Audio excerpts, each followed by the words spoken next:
Hello दोस्तों, राधे राधे। कैसे हैं आप सब।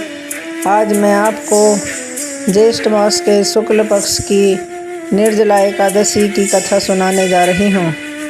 ज्येष्ठ मास के शुक्ल पक्ष की निर्जला एकादशी का व्रत 6 जून 2025 शुक्रवार को रखा जाएगा।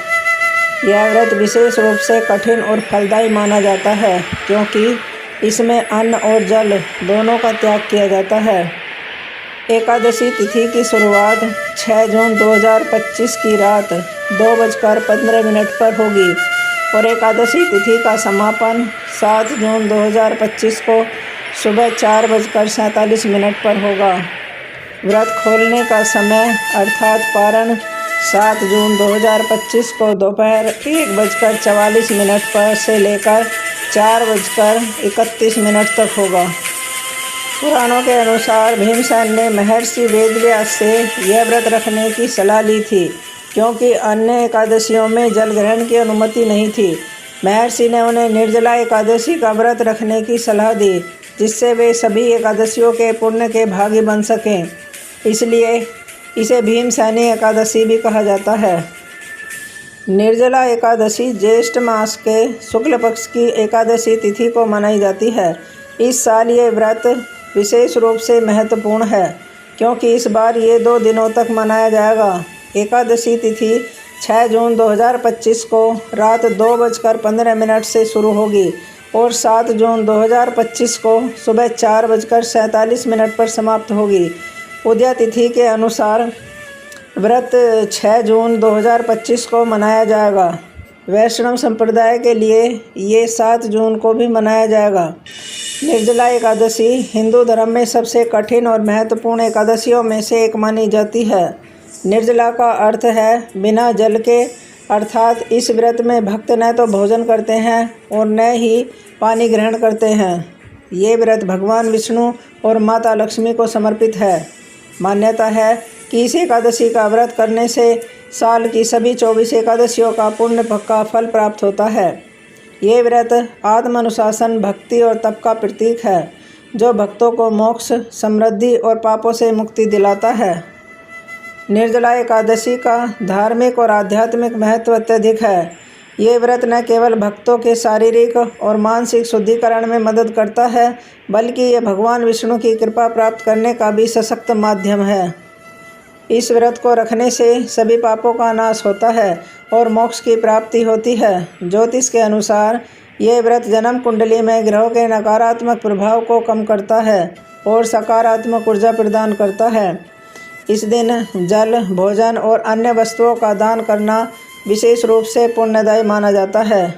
विशेषकर जल का दान करने से पितृदोष और चंद्रदोष के प्रभाव कम होते हैं। निर्जला एकादशी की कथा महाभारत के पांडव भाई भीम से जुड़ी हुई है, इसलिए इसे भीमसेनी या पांडव एकादशी भी कहा जाता है। पौराणिक कथा के अनुसार भीम भोजन के अत्यधिक शौकीन थे और सभी एकादशियों का व्रत रखने में असमर्थ थे, जबकि उनके भाई और द्रौपदी नियमित रूप से एकादशी का व्रत रखते थे। भीम को चिंता थी कि वे भगवान विष्णु का अपमान कर रहे हैं। तब उन्होंने श्री वेदव्यास से मार्गदर्शन मांगा। वेदव्यास ने उन्हें सलाह दी कि वे ज्येष्ठ शुक्ल एकादशी को निर्जला व्रत रखें, जिसका पुण्य सभी एकादशियों के बराबर होता है। भीम ने इस व्रत को पूर्ण भक्ति के साथ रखा और भगवान विष्णु की कृपा प्राप्त की। तभी से ये व्रत भीमसेनी एकादशी के नाम से प्रसिद्ध हुआ। व्रत से एक दिन पहले हल्का भोजन करें और खूब पानी पिएं। जल युक्त फल जैसे तरबूज और खीरा खाएं, ताकि शरीर में जल की कमी न हो। व्रत के दिन ब्रह्म मुहूर्त प्रातःकाल 4 से 5 बजे तक उठ के स्नान कर लेना चाहिए। भगवान विष्णु के समक्ष व्रत का संकल्प लें। संकल्प में कहें कि आप ये व्रत भगवान विष्णु और माता लक्ष्मी की कृपा के लिए रख रहे हैं। एक स्वच्छ स्थान पर भगवान विष्णु और माता लक्ष्मी की मूर्ति या चित्र स्थापित करें। पूजा के दिन लिए चंदन, तुलसी पत्र, फूल, धूप, दीप, नैवेद्य, फल व मिठाई और पंचामृत, दूध, दही, घी, शहद, शक्कर आदि का मिश्रण तैयार करें। भगवान विष्णु को पंचामृत और तुलसी पत्र अर्पित करें।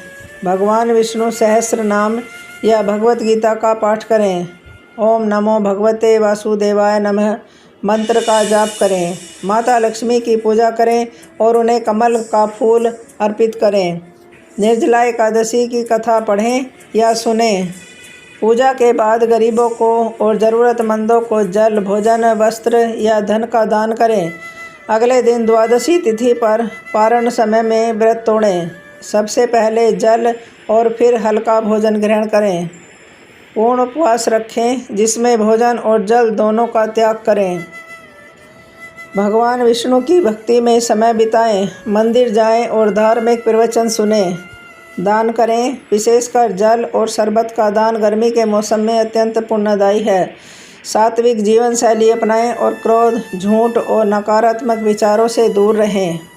अनाज, चावल या दाल का सेवन न करें। तामसिक भोजन, प्याज, लहसुन, मांस आदि से दूर रहें। दूसरों का अपमान या नकारात्मक व्यवहार न करें। व्रत के दौरान शारीरिक श्रम से बचें। हरिओम। जय श्रीमन नारायण। जय श्री राधे।